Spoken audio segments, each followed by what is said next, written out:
मी सदाशिव माणिकराव देशमुख, माजी सरपंच, पिंपळगाव महादेव. मी शेतकरी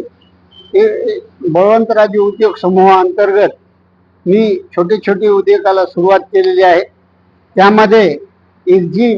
ग्रामीण भागातील नवयुवक मंडळींना नांदेडला जाण्यापासून त्यांचे इंधन वाचावे आणि तसेच त्यांना ग्रामीण भागातच जिमची,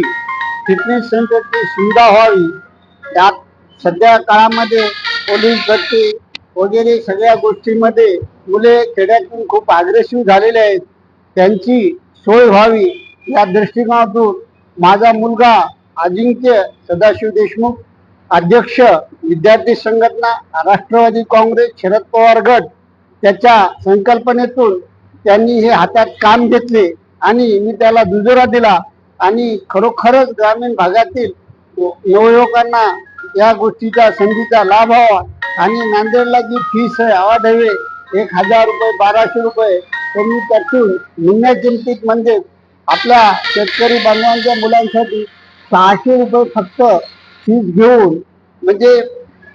विद्यार्थ्यांची उन्नती व्हावी या दृष्टिकोनातून मी हा व्यवसाय माझ्या मुलाच्या दोन्ही मुलांच्या कृष्णा सदाशिव देशमुख ट्रॅक्टर मधून तो शेतीविषयक शेतकऱ्यांना मदत करण्याचा प्रयत्न करतो आणि हा जिमच्या माध्यमातून नवयुवकांना चांगली संधी प्राप्त होईल या दृष्टिकोनातून आम्ही जिमचा प्रोजेक्ट CMEGP गव्हर्नमेंटच्या याच्यातून त्यामध्ये आम्हाला 20 लक्ष लोन, त्यामध्ये गव्हर्नमेंटची सबसिडी 7 लक्ष रुपये आहे आणि घरून 10 लक्ष रुपये लावून 30 लक्ष रुपयाचा जिमचा प्रोजेक्ट आम्ही हा तयार केलेला आहे.